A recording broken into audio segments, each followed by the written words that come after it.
I'm Michelle Meanley here at the NMLRA Spring National Shoot in Friendship, Indiana. And I'm Kevin Warner. I'm going to be briefly describing what's happening during the process of loading this firearm. First thing that after it's fired, notice that the bore is nice and sharp. Everything is real sharp edges for the accuracy when the bullet comes out. False muzzle goes on to give a reference for the cross paper, and then there's a little bit of chamfer or taper in the false muzzle itself to aid in starting the bullet.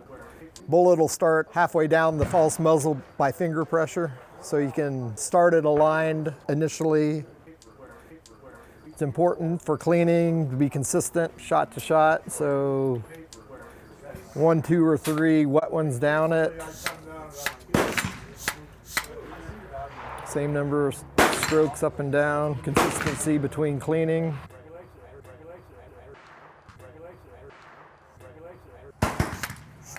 Black powder, this is really dirty, so you got to ensure that you get all the fouling out of the grooves.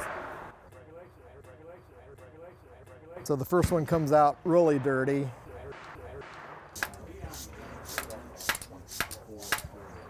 By the time you get to the second one, it's clean. You don't want to see any black streaks or anything like that. But the object of it is to, when you get this last wet one out, that it's clean. So there's no debris, no gunk in any of the grooves.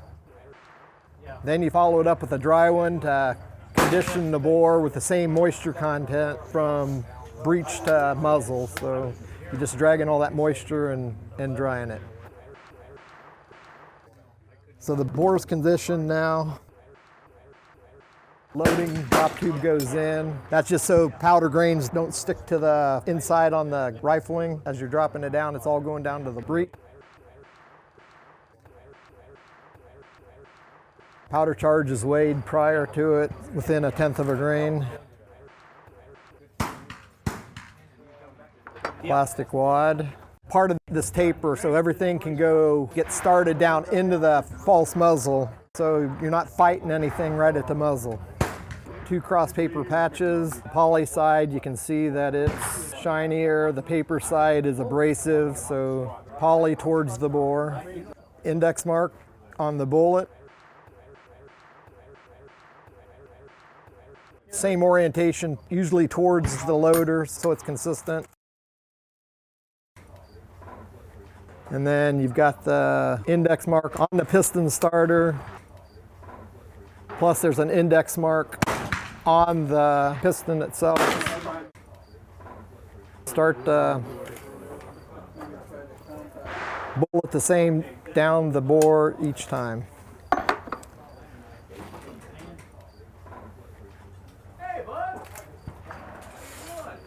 Rod's got the index mark on it, so object of it is to keep everything from shot to shot exactly the same. Started, run it all the way down the bore, and then seat it with the same amount of force you do.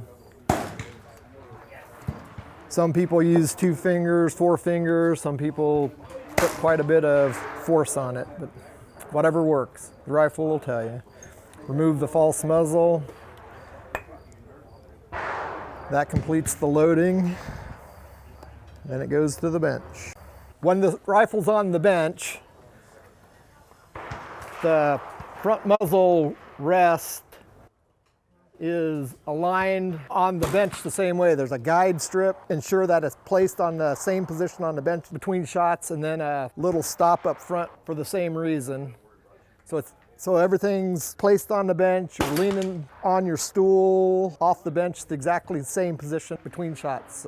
Glove goes underneath the buttstock straight, so when the rifle recoils, it recoils straight across the fingers, not ramp down it where it'll skew it a little bit. So try to ensure that everything is in line on this when you start setting it up.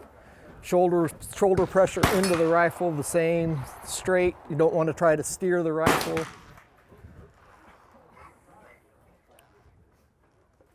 You should be able to set it on your fingers and have it on the bench, and when you curl into it, the crosshairs don't move on the target at all. If it does, you're steering it a little bit.